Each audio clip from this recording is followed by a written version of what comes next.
உலக தமிழர்களுக்கு வணக்கம். நான் வெங்கிரத்னம். 2026 சட்டமன்ற தேர்தல் எந்த கூட்டணி வெல்ல போகுது அப்படின்னு நாம தொடர்ச்சியா மாவட்ட வாரியா சர்வே அப்படிங்கிறத பார்த்துக்கிட்டு இருக்கோம்.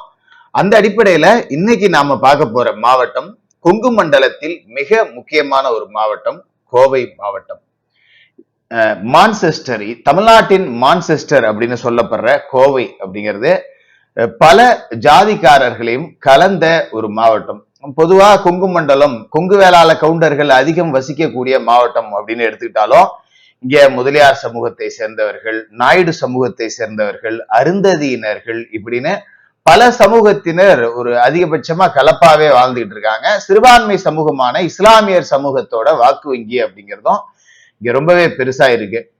தமிழ்நாட்டோட பிரதான சமூகமா இருக்கக்கூடிய வன்னியர் சமூகம் இங்க பெருமளவுல இருக்க மாட்டாங்க. இங்க வன்னிய கவுண்டர்கள் அப்படின்னு கூட சிலர் இருப்பாங்க. அந்த அடிப்படையில கோவை மாவட்டம் அப்படிங்கிறது திமுகவுக்கு எப்பவுமே எதிரான மாவட்டமா தான் இருந்திருக்கு. 2021 தேர்தலில் கூட ஒட்டுமொத்த தொகுதியவும் 10 வருட ஆன்டி இன்கம்பன்சி அம்மையார் ஜெயலலிதா அவர்களோட மறைவு, தினகரன் அவர்களால உண்டான பிரிவு, பிளவு இது எல்லாத்தையுமே தாண்டி கோவையில் இருக்கக்கூடிய 10 தொகுதிகளையும் அதிமுக ஜெயிச்சுது. இதுக்கு என்ன காரணம் அப்படின்னு மிக முக்கியமா பார்க்கப்பட வேண்டியது அப்படின்னு பார்த்தோம்னா, கோவையை பொறுத்த வரைக்கும் திமுகவுல 2ஆம் கட்ட தலைவர்கள் அப்படின்னு யாருமே கிடையாது. நீங்க தமிழக அளவுல எடுத்துக்கிட்டீங்கன்னா பெரும் தலைகள் அப்படின்னு சொல்லிட்டு திமுகவுல எல்லா மாவட்டத்திலுமே இருப்பாங்க. இப்ப நீங்க சென்னைக்கு எடுத்துக்கிட்டீங்கன்னா சேகர் பாபு, இந்த பக்கம் மா சுப்பிரமணியன், சேலத்துக்கு எடுத்துக்கிட்டீங்கன்னா அந்த காலகட்டத்துல வீரபாண்டிய ஆறுமுகம், இப்ப இந்த பரமரத்தப்பட்டி ராஜேந்திரன், செல்வ கணபதி அதிமுகவில இருந்து போனவர் அப்படின்னு பல பேர் இருப்பாங்க. திருச்சிக்கு எடுத்துக்கிட்டீங்கன்னா KN நேரு, விழுப்புரத்துக்கு எடுத்துக்கிட்டீங்கன்னா பொன்முடி, இந்த மாதிரி பெரிய பெரிய ஆட்கள் இருந்துகிட்டே இருப்பாங்க. ஒரு குறுநில மன்னர் மாதிரி திமுக மாவட்ட செயலாளர்கள், மந்திரிகள் அப்படிங்கிறவங்க 2ஆம் கட்ட தலைவர்களா முக்கியமான நபர்களா இருப்பாங்க. ஆனா கோவை மாவட்டத்துல அப்பத்துல இருந்து இப்ப வரைக்கும் பெரிய ஒரு தலைமை திமுகவுக்கு அப்படின்னா யாருமே கிடையாது. ஒரு காலகட்டத்துல பொங்கலூர் பழனிசாமி இருந்தாரு. இப்ப அவரு அரசியல்ல இருந்து ஓரம் கட்டப்பட்டார். அவரும் கூட பெரிய அளவுல ஒரு 2ஆம் கட்ட தலைவர் அப்படின்னு சொல்லிட முடியாது. ஒரு அமைச்சர், ஒரு கொங்கு மண்டல அமைச்சர் அப்படிங்கிற அடிப்படையில தான் இருந்தாரு. மற்றபடி ஒரு நேருவுக்கு நிகராவோ, ஒரு பொன்முடிக்கு நிகராவோ, ஒரு பெரியசாமி அவர்களுக்கு நிகராவோ இங்க பெரிய ஆளுமைகள் அப்படின்னு திமுகவுல யாரும் கிடையாது. மறுபக்கம் பாத்தீங்கன்னா அதிமுகவை பொறுத்த வரைக்கும் SP வேலுமணி கிட்டத்தட்ட 2ஆம் இடத்துல இருக்கக்கூடிய நபரே இந்த கோவை மாவட்டத்தை சேர்ந்தவர் தான். அது மட்டும் இல்லாம இந்த கோவை மாவட்டத்தை பொறுத்த வரைக்கும் எல்லா சட்டமன்ற உறுப்பினர்களுமே தொடர்ச்சியா அதிமுகவினர் அப்படிங்கிறதால தொடர்ச்சியா மக்கள் கிட்ட தொடர்புலயே இருக்காங்க.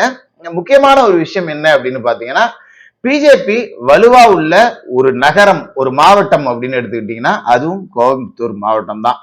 இந்த தேர்தலை பொறுத்த வரைக்கும் அதிமுக பாஜக கூட்டணி அப்படிங்கிறது இங்க ஒரு பிரதானமான கூட்டணியா பார்க்கப்படுது. இங்க பாட்டாளி மக்கள் கட்சிக்கு பெரிய அளவுல வாக்கு வங்கி இல்லை, வாக்கு சதவீதம் இல்லை அப்படின்னாலும் அதிமுக பாஜக கூட்டணிக்கு ஒரு வலுவான சப்போர்ட் இருக்கு அப்படிங்கிறத பார்க்க முடியுது. மறுபக்கம் திமுக கூட்டணி கட்சிகள்ல ஒரு பிரதான கட்சின்னு சொல்லக்கூடிய காங்கிரசுக்கோ விடுதலை சிறுத்தைகள் கட்சிக்கோ இங்க செல்வாக்கே இல்லை. ஏன்னா இங்க இருக்கக்கூடிய அருந்ததியினர்கள் திருமாவளவனை ஒரு தலைவரா ஏற்கல. மறுபக்கம் காங்கிரசுக்குன்னு பெரிய வாக்கு வங்கி அப்படிங்கிறது இல்ல.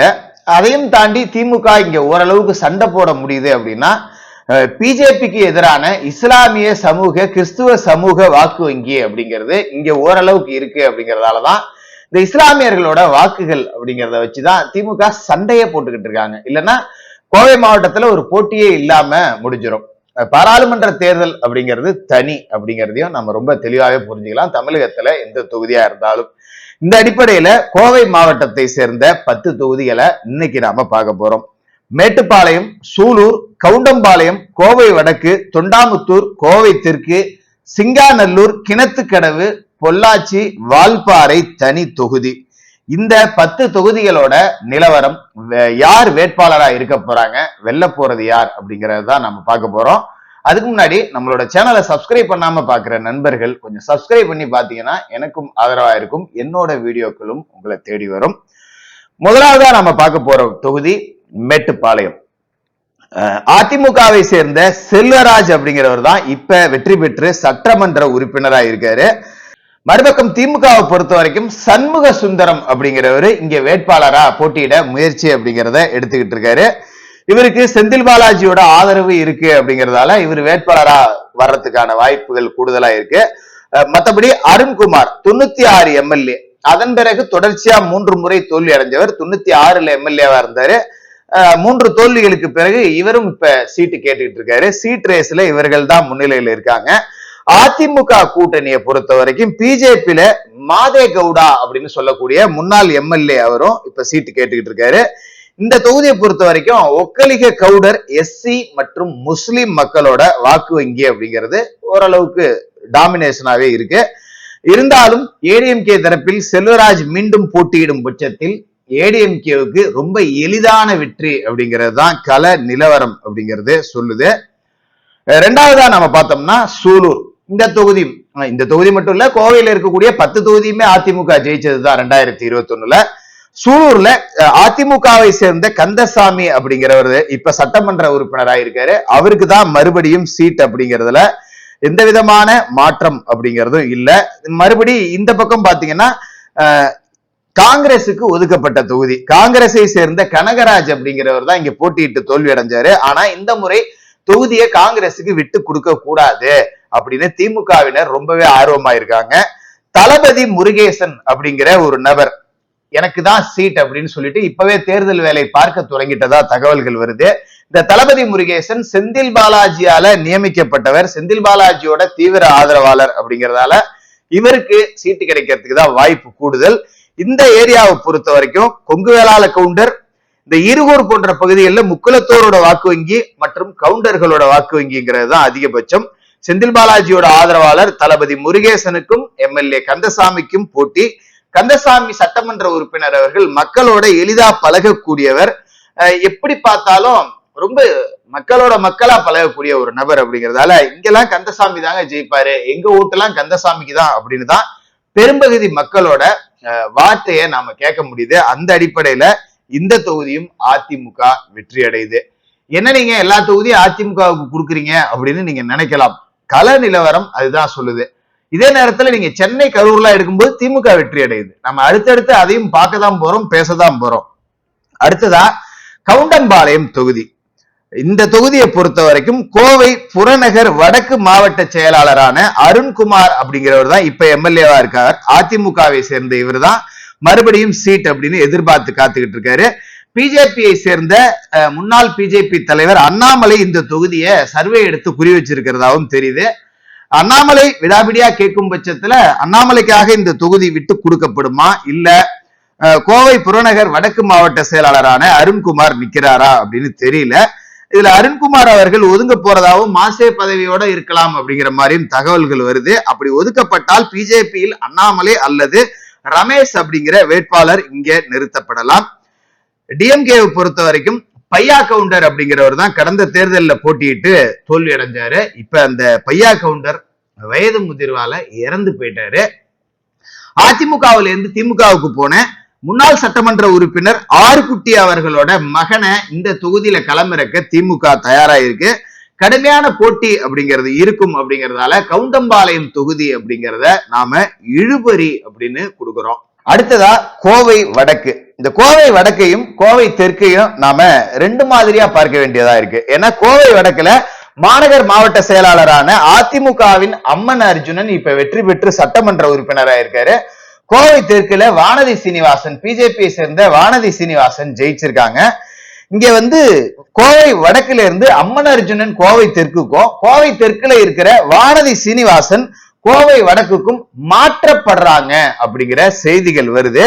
கோவை வடக்குல வானதி சீனிவாசன் அவர்கள் நிற்கும் பட்சத்துல டிஎம்கேல ரியல் எஸ்டேட் அதிபரான சண்முக சுந்தரம் அப்படிங்கிறவரு போட்டியிடுவாரு. இவரை தாண்டி தொண்டாமுத்தூரை சேர்ந்த ரவி அப்படிங்கிற செந்தில் பாலாஜியோட ஆதரவு பெற்ற வேட்பாளர் ஒருத்தர் நிற்கலாம். யார் நின்னாலும் கோவை வடக்க பொறுத்த வரைக்கும் அதிமுகவோட ஆதிக்கம் வலுவா இருக்கு அப்படிங்கிறது தான் நம்மளால பார்க்க முடியுது. அடுத்ததா கோவை தெற்கு. அம்மன் அர்ஜுனன் இந்த தொகுதிக்கு மாறும் பட்சத்தில் கண்ண மூடிக்கிட்டு இந்த தொகுதியை கூட்டணி வேட்பாளரான மயூரா ஜெயக்குமார் காங்கிரஸ் கிட்ட தள்ளி விட போறாங்க அப்படிங்கிறதையும் சொல்ல முடியுது. ஏன்னா போன வாட்டி மயூரா ஜெயக்குமார் தான் தோல்வி அடைஞ்சாரு. இந்த தொகுதியில தான் மக்கள் நீதி மையம் கமலஹாசனும் போட்டியிட்டு தோல்வி அடைஞ்சார் அப்படிங்கிறதால அவரும் தன்னோட கட்சிக்காக கேட்டுக்கிட்டு இருக்காரு அப்படிங்கிற செய்திகளும் வருது.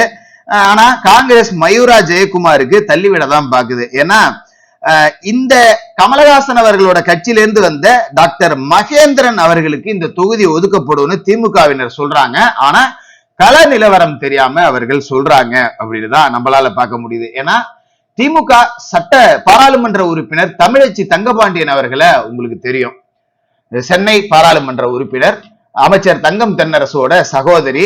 இந்த தமிழச்சி தங்கபாண்டியனோட சொந்த மகளை தான் மகேந்திரனுடைய மகனுக்கு திருமணம் செஞ்சு வச்சாங்க. இந்த திருமணத்துல இந்த ஜோடிகளுக்குள்ள நடந்த பிரச்சனையில இப்ப டைவர்ஸ் ஆயிடுச்சு முறைப்படி. ஆனா துர்கா ஸ்டாலின் தலைமையேற்று துர்கா ஸ்டாலினோட முன்னிலையில இந்த திருமணம் நடந்தது.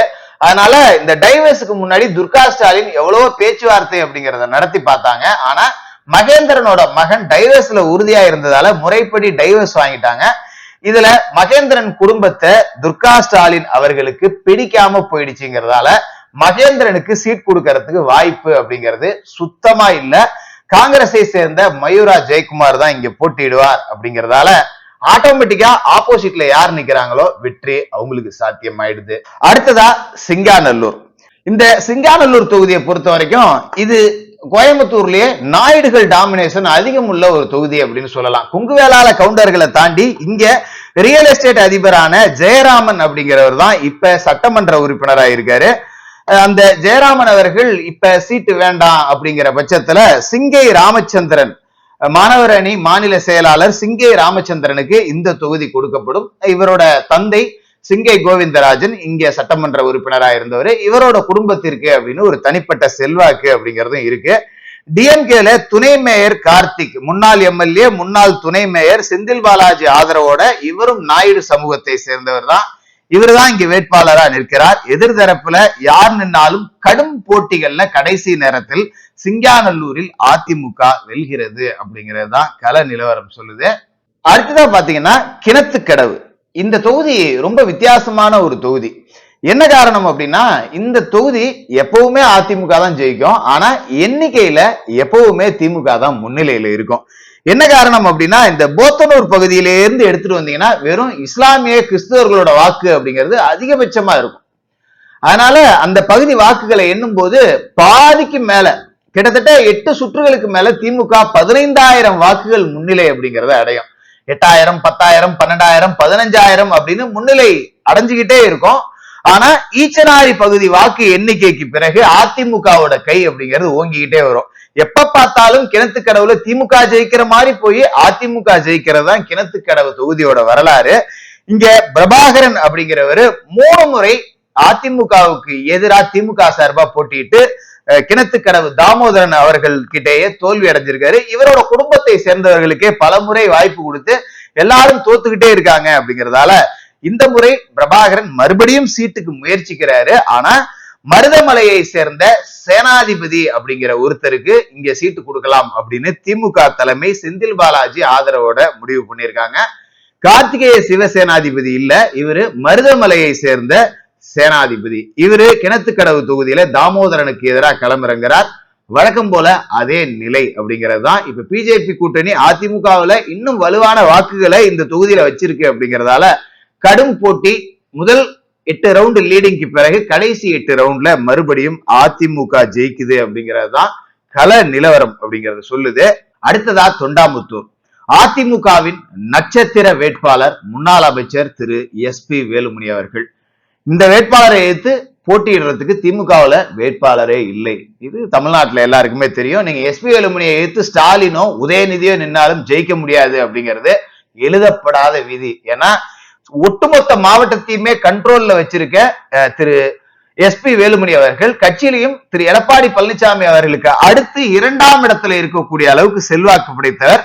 பணத்திற்கு பஞ்சமே இல்லை. ஒட்டுமொத்த திமுக எவ்வளவு பணத்தை இறக்கினாலும் அதுக்கு சரிக்கு நிகரா, இன்னும் சொல்ல போனா அதுக்கு மேலேயும் இறக்கிறதுக்கு தயார் உள்ள ஒரு ஸ்டார் வேட்பாளர். இவரை எதிர்த்து போட்டியிட திமுகவுல ஆள் இல்லை அப்படிங்கிறதாலே இந்த தொகுதியை கூட்டணி கட்சியான STBIக்கு ஒதுக்க போறதா தகவல் வருது. குடியமுத்தூர் பகுதியில இருக்கிற இஸ்லாமிய சமூக வாக்கு வங்கியை முன்னிறுத்தி இந்த தொகுதி STBIக்கு ஒதுக்கப்படுது. கடந்த தேர்தலில் போட்டியிட்டு தோல்வி அடைஞ்ச கார்த்திகேய சிவசேனாதிபதி சீட்டு வேண்டாம், வேற தொகுதியில கொடுத்தா கொடுங்க, SP வேலுமணிக்கு எதிராக நிற்க மாட்டேன் அப்படின்னு கலந்துகிறதாகவும் தகவல் வருது. சொல்லவே வேண்டியதில்லை, இந்த தொகுதி SP வேலுமணி அவர்கள் பேர்ல ரொம்ப ஸ்ட்ராங்காவே எழுதிடலாம். அடுத்ததா பொள்ளாச்சி ஜெயராமன். பொள்ளாச்சினாலே பொள்ளாச்சி ஜெயராமன் அவர்கள் தான். ஊர் முழுக்க பொள்ளாச்சி பாலியல் வழக்குன்னு திமுக குடிகட்டி பிரச்சாரம் பண்ணாலும் பொள்ளாச்சியில திமுகவால ஜெயிக்க முடியல. ஏன்? பொள்ளாச்சி மக்களுக்கு உண்மையிலேயே அது தெரியும். இந்த சம்பவத்துக்கும் பொள்ளாச்சி ஜெயராமன் அவர்களுக்கோ அதிமுகவுக்கோ சம்பந்தம் இல்லை அப்படிங்கிறது பொள்ளாச்சி மக்களுக்கு நல்லாவே தெரியும். இந்த சம்பவத்தை வெளிக்கொண்டு வந்து சம்பந்தப்பட்ட குற்றவாளிகளுக்கு தண்டனை கிடைக்க காரணமா இருந்ததே பொள்ளாச்சி ஜெயராமன் அவர்கள் தான். இது மற்ற மாவட்டத்துல இருக்கிறவங்களுக்கு தெரியுதோ இல்லையோ, பொள்ளாச்சியை சேர்ந்தவர்களுக்கு நல்லாவே தெரியும். போராட்டம் அப்படிங்கிற ஒரே காரணத்துக்காக பொள்ளாச்சி பாலியல் திமுக விளம்பரம் பண்ணி தங்களோட ஊர் பெயர் கெட்டு போனதை பொள்ளாச்சி மக்கள் விரும்பல. பொள்ளாச்சியில திமுக ஆதரவோட பல ஊடகங்கள் 1000 பெண்கள், 300 பெண்கள், 500 பெண்கள் இது மாதிரி பாலியல் வழக்குல சிக்கியிருக்காங்க அப்படின்னு அரசியலுக்காக பிரச்சாரம் செஞ்சதால பொள்ளாச்சியில பெண் எடுக்கவே அந்த பகுதியை சேர்ந்தவர்கள் பயந்துருக்காங்க. இது எல்லாத்துக்கும் திமுக தான் காரணம் அப்படிங்கறதால இப்பவும் வஞ்சம் வச்சு கருவறத்துக்கிறதுக்கு பொள்ளாச்சி மக்கள் தயாரா இருக்காங்க. கொங்கு நாடு மக்கள் கட்சியை சேர்ந்த நித்யானந்தம் அப்படிங்கிற ஒரு போட்டியிட்டா ஓரளவுக்கு போட்டி அப்படிங்கிறது கடுமையா இருக்கும். மற்றபடி திமுக வேட்பாளர் நேரடியா இங்க கிளம்புறாங்கன்னா டெபாசிட் இழந்தாலும் ஆச்சரியப்படுவதற்கு இல்லை அப்படின்னு தான் கள நிலவரம் சொல்லுது. அடுத்ததா வால்பாறை தனி தொகுதி. இந்த தொகுதி அப்படிங்கிறது நிறைய எஸ்டேட் தொழிலாளர்கள் சம்பந்தப்பட்ட தொகுதி. இந்த பகுதியில் இருக்கக்கூடிய எஸ்டேட் தொழிலாளர்கள் எல்லாமே பாத்தீங்கன்னா தேவேந்திர குல வேளாளர் சமூக மக்கள், நிறைய பட்டியல் சமூக மக்கள் தான் இருக்காங்க. இந்த அதிமுக கூட்டணியில கிருஷ்ணசாமி அவர்கள் இருக்காரு, ஜான் பாண்டியன் அவர்கள் இருக்காரு. அப்படிங்கறதால இந்த கொங்கு வேளாளர் சமூக மக்களோட வாக்கு மட்டும் இல்லாம தேவேந்திர குல வேளாளர் சமூக மக்களோட வாக்கு அப்படிங்கிறது அதிமுக கூட்டணி இங்க கைப்பற்றுது. அமுல் கந்தசாமிங்கிற அதிமுக வேட்பாளர் மறுபடியும் இங்க களமிறங்குறார். புதிய தமிழகம் சார்பா டாக்டர் கிருஷ்ணசாமி நிக்கிறதுக்காக இந்த தொகுதியை கேட்டிருக்கிறதாவும் சொல்லப்படுது. யாருக்கு சீட் அப்படிங்கிறது இன்னும் உறுதியாகல. டிஎம்கே சார்பா வழக்கம் போல இந்த தொகுதி கம்யூனிஸ்டுக்கு ஒதுக்கப்படும். யாருக்கு ஒதுக்கப்பட்டாலும் இந்த தொகுதி தேவேந்திர குல வேளாளர், கொங்கு வேளாளர் சமூக மக்களோட வாக்கு வங்கிய முழுசா கைப்பற்றி அதிமுக வெல்லுது. கடந்த தேர்தலை போலவே 10க்கு 10 தொகுதியவும் அதிமுக வெல்லக்கூடிய சாத்தியம் அப்படிங்கிறது தான் இருக்கு. தொடர்ந்து உங்களுடைய மேலான கருத்துக்களை கமெண்ட்ல சொல்லுங்க. மக்கள் கிட்ட எடுத்த விஷயங்களை தான் நேரடியா நாம உங்ககிட்ட சொல்றோம். இதுல தனிப்பட்ட காழ்ப்புணர்ச்சி அப்படிங்கறதெல்லாம் எதுவுமே கிடையாது. உங்களோட மாவட்டம், உங்களோட தொகுதி வெல்லப்போவது யார் அப்படிங்கிற உங்களோட கருத்துக்களை என்னோட வாட்ஸ்அப் நம்பரை கொடுத்திருக்கேன், அதுல பகிர்ந்துங்க. தொடர்ந்து பேசுவோம்.